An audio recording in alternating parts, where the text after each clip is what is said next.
La principale différence entre les psychédéliques et les produits pharmaceutiques est vraiment très simple. Les produits pharmaceutiques sont destinés à traiter quelque chose à sa surface, sous la forme d'une gestion temporaire des symptômes, alors que les psychédéliques se concentrent sur le cœur plus profond du problème et visent à éliminer de façon permanente la cause profonde. L'utilisation des psychédéliques pour la guérison n'est pas nouvelle. Les humains utilisent des plantes et des champignons visionnaires comme médicaments depuis des milliers d'années. Nous en voyons des exemples aux quatre coins du globe, de l'Égypte ancienne aux Aztèques, en passant par l'Antiquité grecque. Il existe même une théorie croissante selon laquelle l'Homo sapiens a développé un plus gros cerveau et un niveau de conscience plus élevé parce qu'il a consommé des champignons à psilocybine pendant des centaines de générations. Bien que la plupart de ces rituels de médecine végétale aient été remplacés par la médecine occidentale, les psychédéliques révèlent qu'ils peuvent être incroyablement efficaces pour résoudre nos problèmes de santé actuels. Par exemple, la psilocybine cubensis, également connue sous le nom de champignon magique, s'est avérée être un agent puissant pour guérir la dépression, l'anxiété et la dépendance lorsqu'elle est utilisée délibérément avec l'intention de guérir.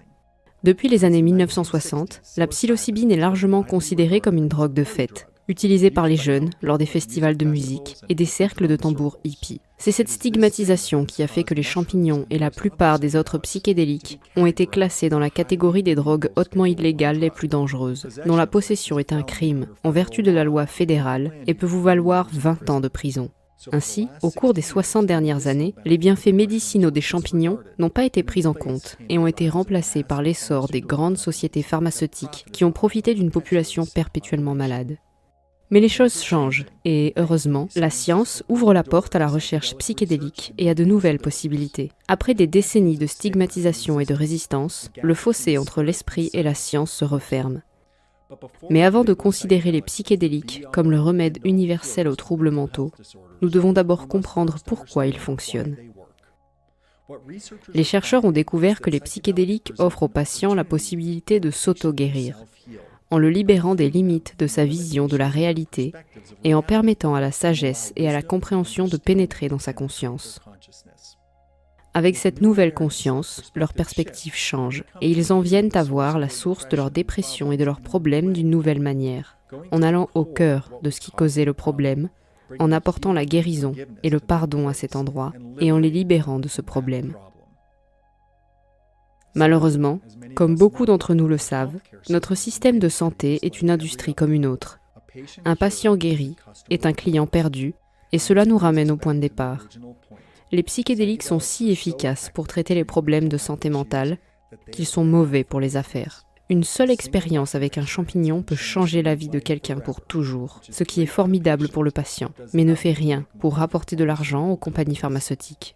Peu importe les obstacles qui se dressent sur notre chemin, il est important que nous explorions les états de conscience alternatifs. Il existe un vaste royaume d'amour et de compréhension au-delà de cette réalité de troisième dimension.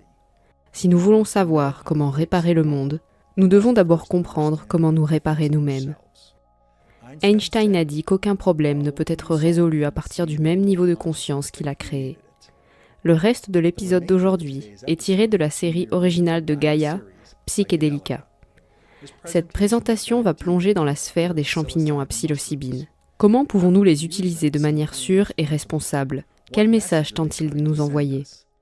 Pourrait-il être la solution que notre espèce recherche?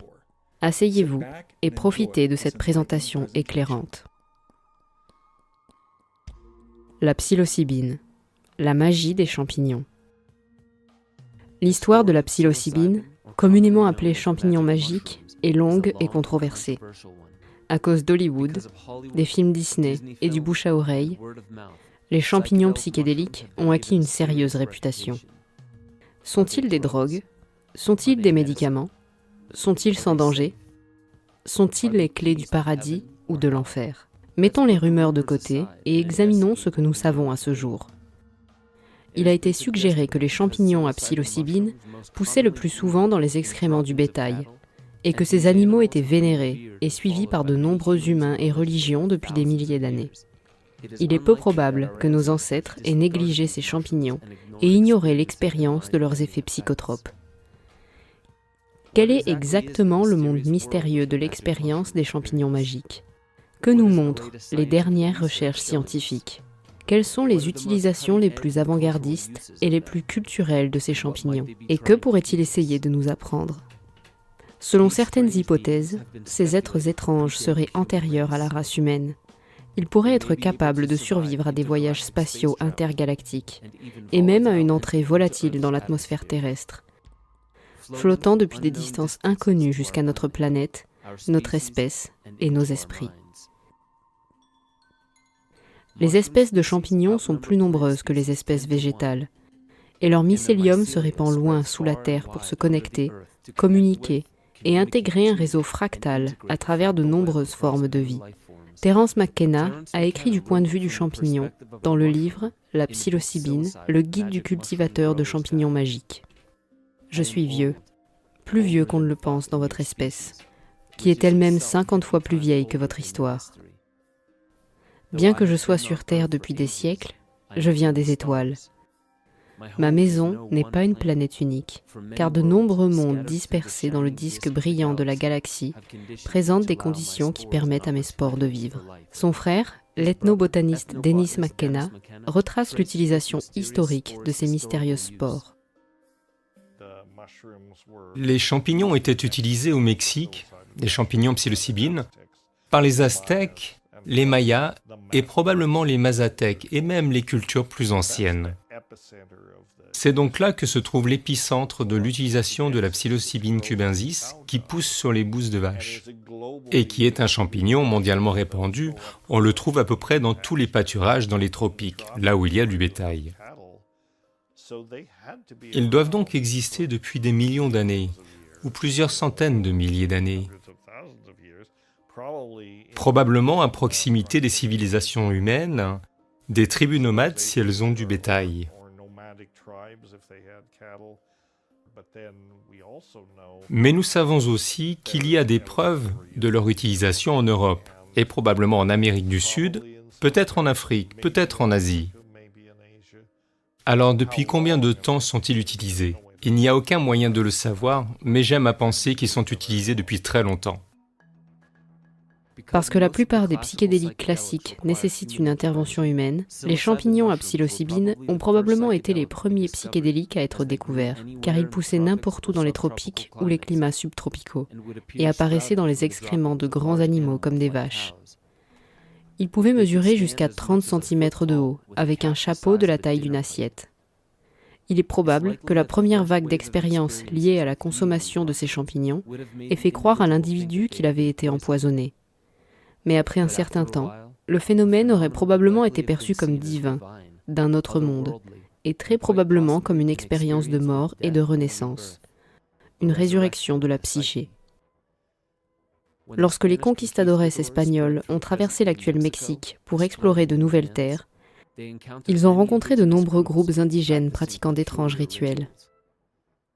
La statue aztèque de Choquipilli, datant du XVIe siècle, trouvée dans le sud du Mexique, portait des gravures de plantes psychoactives sacrées, comme le tabac, le pétunia, ainsi que plusieurs autres fleurs, et la psilocybine comme champignon principal. Selon l'archéologue Stephen de Borrégui, les rituels liés aux champignons hallucinogènes étaient au cœur de la religion maya. Les pierres en forme de champignons des hauts plateaux du Guatemala datant d'au moins 1000 ans avant notre ère auraient été utilisées pour honorer et broyer les champignons séchés avant nous. Certains pensent que ces champignons, ou le champignon de l'ergot de seigle qui pousse sur l'orge, étaient utilisés dans le légendaire breuvage Kickéon des mystères d'Éleusis. La question est, qu'offraient-ils à ces gens? Ils ont retenu l'attention du monde antique pendant 2000 ans, c'est une longue période.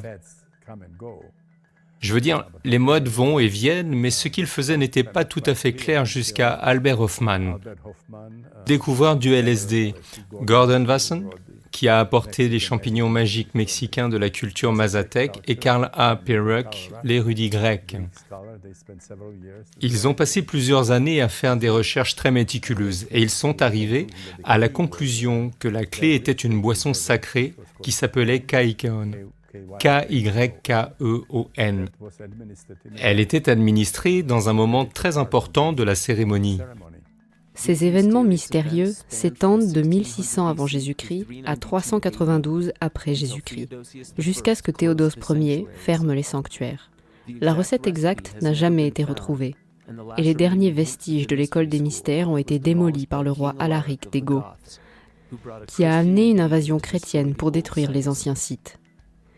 Cette invasion fut le début d'un long règne de la nouvelle religion en ville, interdisant l'usage des sacrements végétaux. Maintenant, avance rapide à 1955. Gordon Wasson, qui était un mycologue amateur et banquier de J.P. Morgan, a fait son chemin à la Sierra Mazateca, dans le sud du Mexique, pour visiter une curandera actuelle nommée Maria Sabina. Dans ce village chamanique, Sabina était connue pour soigner sa communauté grâce à de puissants rituels à base de champignons. Elle a accepté d'accueillir Wasson dans l'un des rituels en lui disant qu'il pouvait prendre des photos, mais aucune ne pouvait être publiée. Il s'agissait de préserver l'espace sacré de ceux qui étaient guéris et de protéger le village contre les étrangers qui en sauraient trop sur leurs rituels. Wasson a donc accepté et a pris des photos privées de Maria Sabina, invoquant les esprits des champignons pour sa guérison. Elle a dit que les esprits dans les champignons, les enfants, sont ceux avec lesquels elle travaillait de concert avec les entités des champignons pour la guérison de ses patients. Alors Gordon est vite allé chercher un photographe et une équipe de personnes et a publié ceci en 1957 dans le magazine Life. Il s'est ensuite rendu dans tous les foyers de l'Amérique moyenne et a lancé le psychédélisme des années 60-70 en disant aux gens que ce champignon existait au Nouveau-Mexique, qu'il modifiait la conscience et qu'il avait une lignée chamanique. Le 13 mai 1957, le magazine Life a publié les photographies de Wasson et l'histoire des rituels de champignons s'est répandue dans le monde occidental. Des foules d'Américains ont commencé à inonder cette petite ville à la recherche de l'expérience la plus stimulante qu'ils pouvaient trouver. Il a été rapporté que Sabina a dit que ça ne marchait pas ainsi. Les esprits des champignons ont aidé à guérir l'humanité de la maladie au lieu de la présenter à Dieu. Mais à ce stade, le monde occidental était hypnotisé par les affirmations faites sur ces champignons et peu après, les études universitaires ont commencé, mais non sans heurts. Il n'y a rien d'intelligent, il n'y a rien d'adulte ou de sophistiqué dans le fait de prendre un trip de LSD. Ils sont juste complètement idiots. Ne pensez-vous pas que c'est mal d'encourager l'utilisation de ces drogues illégales par les étudiants et que cela encourage la violation de la loi? Eh bien, je ne dis jamais à quiconque ce qu'il doit faire de son corps parce que nous parlons ici de la première et de la dernière frontière de la liberté, mon corps.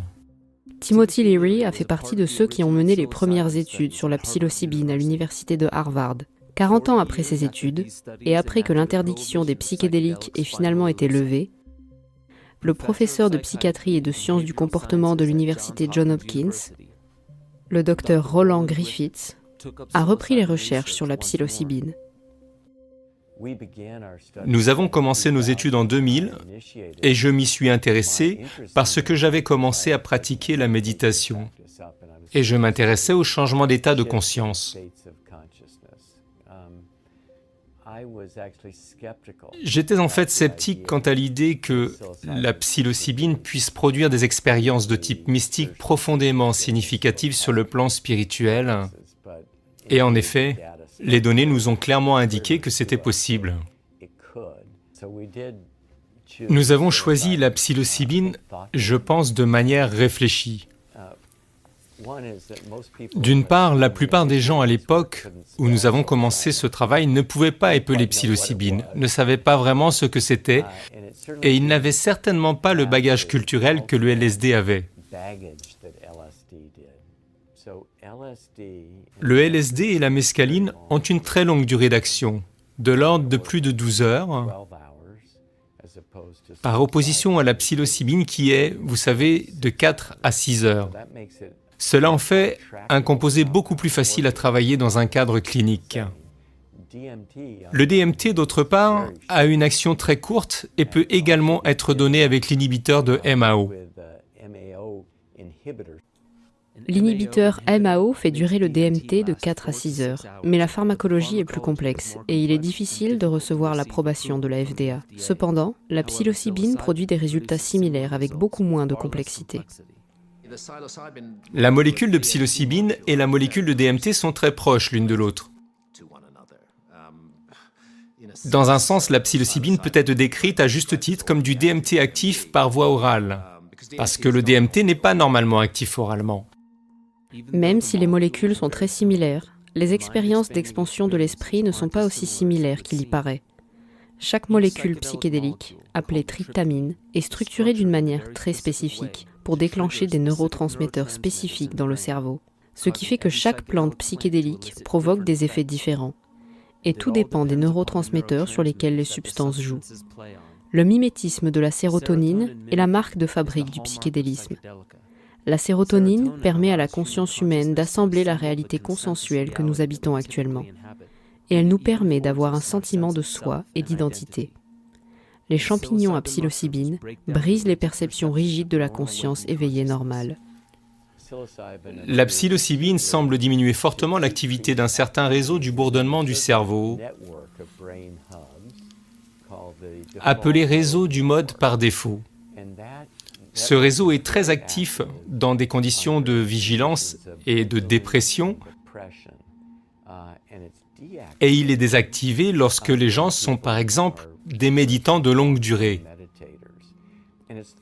Nous pensons que cette zone est en quelque sorte liée à l'identification à soi-même, au sens du soi. Il s'avère que la psilocybine diminue le mode de fonctionnement par défaut, de la même manière que la méditation diminue l'activité de ce centre du cerveau. Ce centre du cerveau est activé dans la dépression, ce qui pourrait expliquer les effets antidépresseurs de la psilocybine. Le fait que l'imagerie cérébrale montre maintenant des résultats similaires entre les avantages de la psilocybine et de la méditation n'a pas seulement confirmé ce que Timothy Leary, Richard Alpert et Ralph Metzner cherchaient dans les études originales de Harvard, il semble également correspondre aux propriétés de guérison des anciennes tribus chamaniques. Les expériences rencontrées lors du trip à la psilocybine sont considérées par les adultes spirituels comme de simples aperçus des domaines supérieurs. Elles ne sont pas nécessaires pour y parvenir, et si elles sont pratiquées de manière irresponsable, elles atrophient nos facultés intérieures qui nous permettent d'atteindre ces états sans les substances. Ainsi, l'utilisation judicieuse des psychédéliques est considérée par beaucoup comme un simple rappel que ces états existent, que la guérison intérieure est possible et que la conscience humaine n'est pas statique, mais un phénomène en constante évolution. Par conséquent, les méditants de longue date et les volontaires à la psilocybine à Johns Hopkins puisent dans leur propre neurologie et perturbent l'identité intérieure qui ne va pas bien. Comment la déstabilisation du sentiment de soi peut être utile à la guérison ? Est-ce parce que la maladie humaine réside dans nos croyances sur nous-mêmes et sur la façon dont nous nous insérons dans le monde qui nous entoure ? Pourquoi les mêmes effets sont-ils observés chez les méditants à long terme ?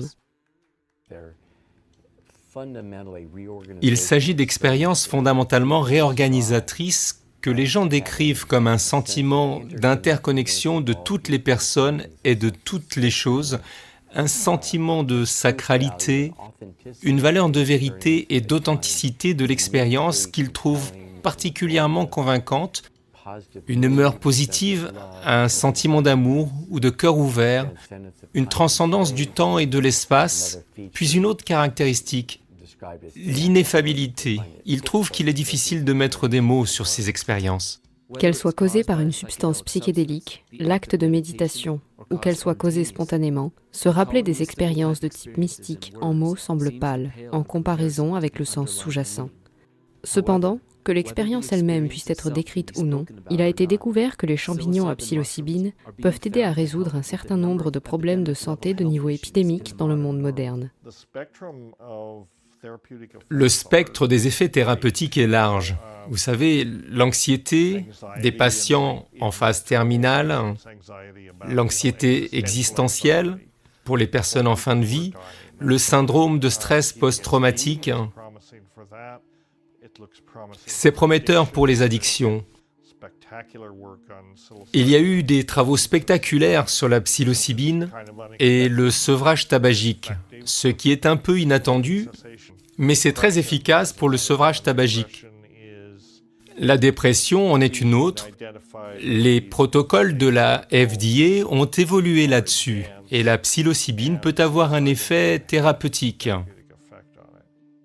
Alors que tant de problèmes de santé physique et mentale trouvent de l'espoir dans la nouvelle recherche sur la psilocybine, le fait que la recherche contrôlée par le gouvernement fédéral soit supervisée par quelqu'un qui est ouvert à l'étude et à la cartographie, même du phénomène abstrait qui emplit les gens d'un but et d'un sens, est plein d'espoir pour ceux qui croient qu'il y a plus que ce que l'on voit derrière ces voyages psychédéliques que les gens expriment.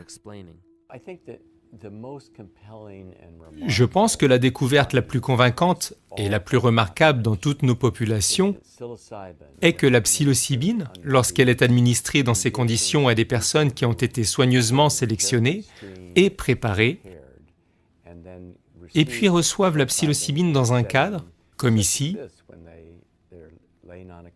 ils sont allongés sur un canapé et ont un bandeau pour se couvrir les yeux et des écouteurs. Et ils sont en présence de personnes qui ont développé une relation et la confiance avec eux. La grande majorité de ces personnes ont ces expériences remarquables qui, en fait, correspondent à des expériences naturelles de type mystique. Lorsque l'état d'esprit et le cadre physique ont été soigneusement construits pour une expérience de guérison, il y a une abondance de comptes rendus non seulement de l'apparition de la guérison, mais aussi d'un sentiment congruent d'une profonde connaissance intérieure que la guérison est au-delà des seuls mécanismes physiques, qu'un changement universel sous-jacent a lieu, l'être entier, et pas seulement le corps, reçoit la guérison. Et nous sommes plus que ce que nous pourrions jamais concevoir. En fait, nous sommes tous des expressions différentes du même tissu sous-jacent, et parce que ces champignons provoquent ces expériences de manière fiable, l'aspect neurologique peut enfin être analysé dans un cadre scientifique. Nous savons que les gens ont de telles expériences en l'absence de psychédéliques, mais dans ces conditions spéciales, nous pouvons occasionner ces expériences avec une très forte probabilité et cela ouvre la voie à l'interrogation par la méthode scientifique.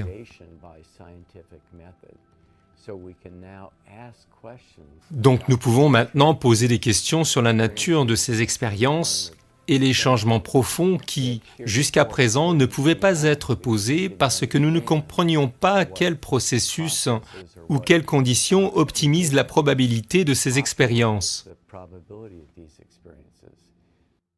La technologie scientifique ayant considérablement progressé depuis les études de Harvard en 1960, les effets de la psilocybine sur le cerveau sont beaucoup mieux compris aujourd'hui, avec la déstabilisation du réseau de mode par défaut dans le cerveau, entraînant un changement radical de la communication interneuronale. Nous avons un aperçu des fonctions du cerveau qui sont à l'origine de traumatismes dans le corps. La plupart des maladies physiologiques qui ont été conditionnées en nous sont considérées comme une communication malsaine entre les régions du cerveau. Lorsque quelqu'un a la possibilité de voir sa vie, ses croyances, son monde et les interactions entre eux dans une perspective nouvelle et impartiale, comme le font souvent les psychédéliques, il semble que l'intelligence innée de l'être humain puisse identifier l'erreur de communication et ramener les processus neurochimiques en équilibre, alors que la plupart des médicaments pharmaceutiques ne s'attachent qu'aux symptômes et la plupart du temps ne font que les masquer. On constate que la psilocybine s'attaque à la source de ces symptômes, provoquant un effet d'entraînement durable dans tous les domaines de la vie.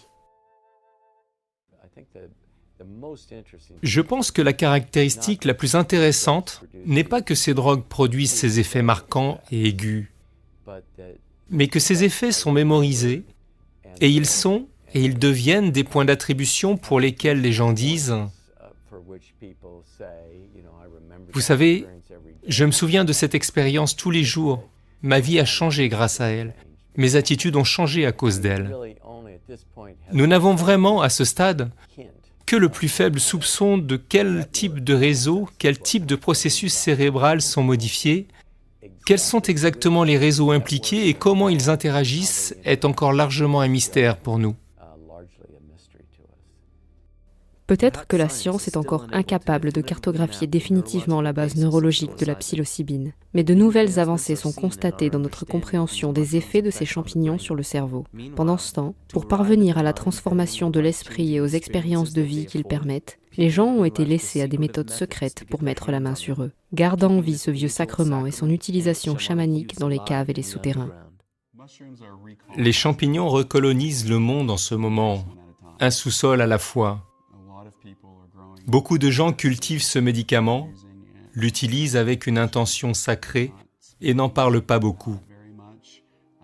C'est une expérience très personnelle pour eux. Les gens cultivent les champignons à la fois pour de grandes expériences spirituelles transpersonnelles.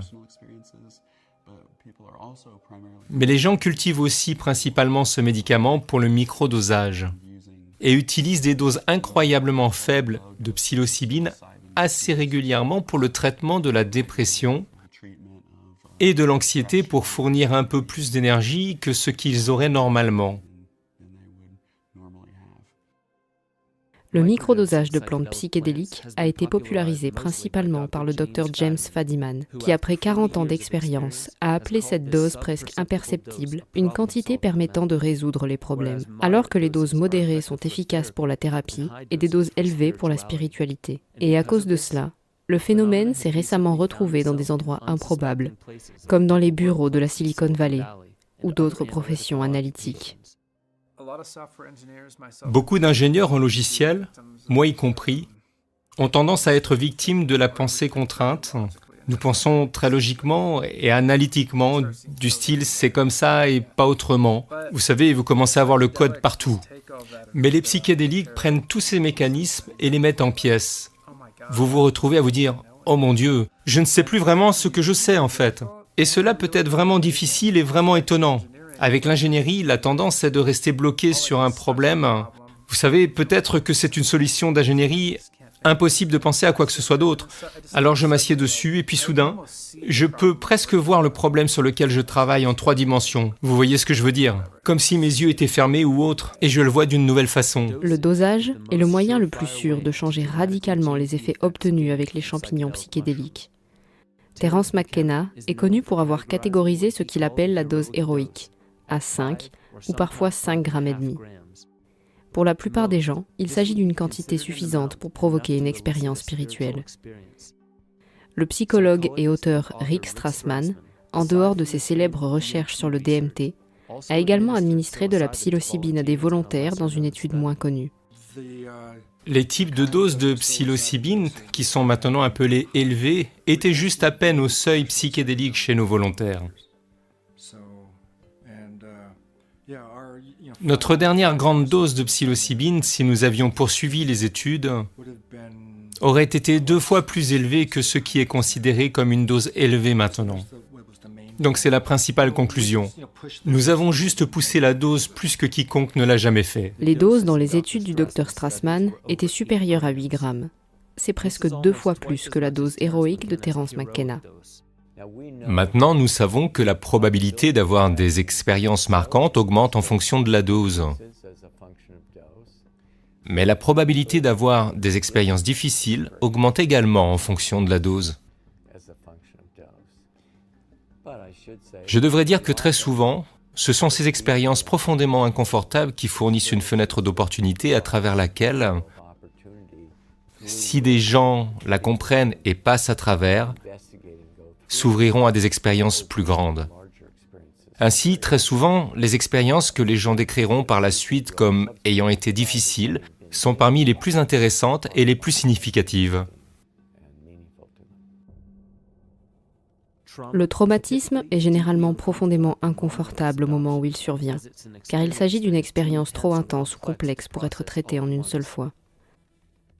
La mémoire est donc stockée dans la neurologie et les tissus du corps, attendant un moment pour refaire surface et continuer à être traitée, afin qu'elle puisse finalement être abandonnée. C'est peut-être pour cela que ces doses plus importantes sont utiles. Elles déstabilisent les processus habituels du cerveau, qui servent probablement à distraire et à supprimer les traumatismes et les aspects indésirables de la psyché. Mais une fois que cette accoutumance neuronale est déstabilisée, L'intelligence de guérison naturelle de l'être humain passe en mode nettoyage, et les vieilles blessures sont traitées. Mais qu'est-ce qui se passe au-delà de ces choses? Il y a des témoignages de Kilindi Iyi, un instructeur d'arts martiaux et mycologue, qui prend régulièrement plus de 30 grammes en une fois, soit 6 fois la dose héroïque. L'expérience, comme il l'a publiquement noté, est au-delà du langage, au-delà des 5 sens, et profondément ancrée dans un monde de symbolisme et de forces primitives qui oblitèrent les concepts de l'espace-temps. À ces doses astronomiques, il a mentionné que le décor et le cadre ont moins d'impact sur le voyage à venir. Les doses plus élevées deviennent moins thérapeutiques et beaucoup plus mystiques. L'expérience mystique peut être profondément transformatrice. Cependant, l'expérience d'une telle intensité peut également être traumatisante pour les personnes non formées ou non initiées, ce qui va à l'encontre de l'objectif des doses thérapeutiques. Dans la hiérarchie des besoins de Maslow, le sentiment de sécurité vient juste après la nourriture, l'eau, la chaleur et le repos. Et vous pouvez être sûr que la plupart de ces besoins ne seront pas satisfaits par des doses plus élevées de psilocybine. Un enfant qui entre dans ce monde s'accroche instantanément à la prévisibilité et aux sources de sécurité et de subsistance que sont ses parents, son environnement et sa culture. Tout ce qui est différent provoque l'anxiété, la peur et finalement le traumatisme. Les champignons à psilocybine, même à des doses modérées de 3 à 4 grammes, tendent à dissoudre notre emprise sur ces besoins. 5 à 8 grammes repoussent cette limite jusqu'à la limite du consensus de ce qui est tolérable par la santé mentale. Certains pensent que rien de valable ne se trouve au-delà de cette limite, que rien de ce qui est là-bas ne peut être ramené ici et avoir un sens. Mais comme nous le voyons avec les psychonautes du DMT, ou certains initiés des écoles des mystères comme Éleusis, repousser les limites est le nom du jeu. S'aventurer là où personne n'est allé avant est né dans la nature même de certains chercheurs. Beaucoup croient que la psilocybine offre à l'initié ou au volontaire l'opportunité de faire l'expérience de la mort et d'en revenir. Ce travail avec la psilocybine et les expériences émergentes de réorganisation qui en découlent correspondent profondément à mon propre intérêt et à mon désir de comprendre la nature de la conscience. Je veux dire qu'il me semble que la question fondamentale à laquelle nous sommes confrontés en tant qu'humains est « Que faisons-nous vraiment ici ?» Comment se fait-il que nous soyons dans cet océan de conscience? Qu'est-ce qui se passe vraiment ici? Que se passe-t-il lorsque nous mourrons? Comment tout ce phénomène a-t-il pu se produire? Ce sont les questions existentielles de la vie. Et personnellement, je ne peux pas penser à quelque chose de plus intéressant et intrigant. Je pense que la psilocybine et le travail avec ses composés fournit une porte unique pour l'exploration de ce genre d'expérience. Alors que la science se projette dans le futur, avec de nouvelles technologies pour étudier les anciennes méthodologies de guérison et de transformation spirituelle, sommes-nous enfin sur le point de comprendre ces substances psychédéliques et leurs effets uniques sur la conscience humaine et la neurochimie? Si la psilocybine est le plus ancien psychédélique classique, avec une utilisation chamanique répandue, peut-être sommes-nous au milieu d'un renouveau des anciens mystères d'Éleusis. Et peut-être ces mystères seront-ils enfin décodés et répandus. Une médecine à grande échelle fortement supprimée, diabolisée et incomprise, enfin de retour dans les mains de ceux qui ont l'intention de guérir les maux du monde et de voyager dans l'inconnu. Si vous souhaitez soutenir mon travail pour me permettre de le poursuivre, n'hésitez pas à vous abonner, partager, rediffuser cette vidéo et à faire un don sur Tipeee ou Liberapay, car l'intégralité de mes contenus sont et resteront gratuits. Je ne peux donc pas continuer sans votre soutien. Merci à tous et à très bientôt.